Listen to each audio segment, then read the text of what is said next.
There you go.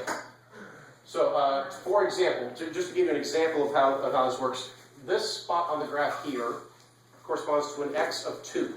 What happens if I plug a 2 in here for x?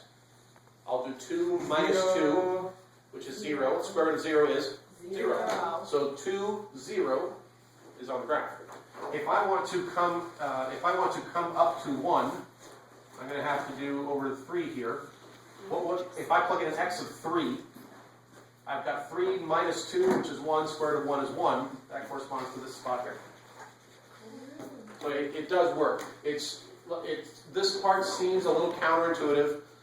That's why you should write it down and roll with it. So that would be the answer. Or x minus 2 with the radical. Yes. That's the answer. Yep. And Yeah. will it say in the problem, like, you want to move this 2 units or something like that? Okay. Yep. Okay. Let's take the same thing. Let's take the same shape, same parent function, and now let's move it, instead of moving it to the right, let's move it up. Brown, green, Blue. Orange. red. If I want to take the same graph and move it up instead, same shape, same direction, now I moved it up. Oh my gosh. That's true. I know, I'm saying it's, I don't want to be there. To move a graph vertically, you wait until after you do everything, and then you do whatever it is to it. So it's kind of like I'm saying, okay, take my y equals square root of x graph, and then move it up 2.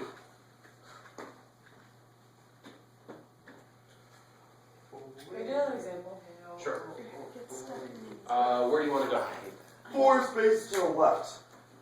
Let's do both. Put tape on. All right, let's do one where we're going 4 to the left, And 2 let's up. take this and let's go 4 left and what? 2 A up. battle you can't win. And 2 up. Okay? So that means we want our graph to be 1, 2, 3, 4 to the left and 2 up. So we're going to start here and go like this. All right? So We know it's square root of x. Let's take care of our horizontal movement. If we went 4 left, what do I need to do to x? Add 4. I need to do x plus 4, and that needs to be under the radical before we do anything else to x. When you do something to x before you do your main thing, your parent function, if you mess with x first, you affect things horizontally. If you add or subtract, you move it. If you do a negative, you flip it. But it's this way. As in the equation, you just add 2. And so now if we want to move this 2 up, I just put a plus 2 on the end here, but notice the plus 2 is outside the radical. That one also is Yes. Okay. So that's the answer? So that would be what that one looks like.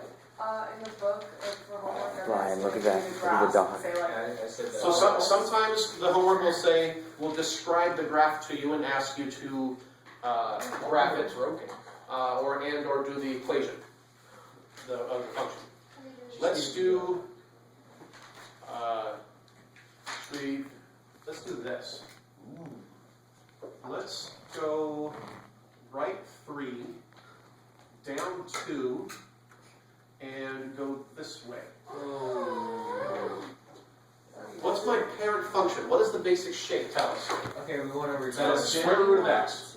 Tells us that it's horizontally. Let's take care of our translations first. But how do you know what you want?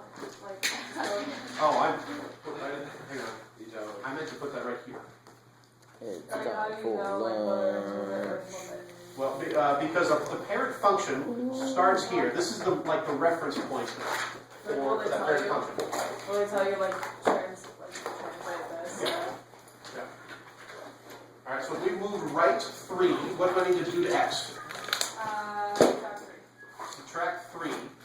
Before we do that, we are moving down 2, and we flipped it horizontally. So we need to take this and throw a negative there. That is stupid. Because the parent function goes this way. That is beautiful. Kidding. Can I turn this off now? So you can combine different things, translations and reflections can be combined It's rude. to move and flip your graph in various ways. I got that. Have a nice lunch. Schmack.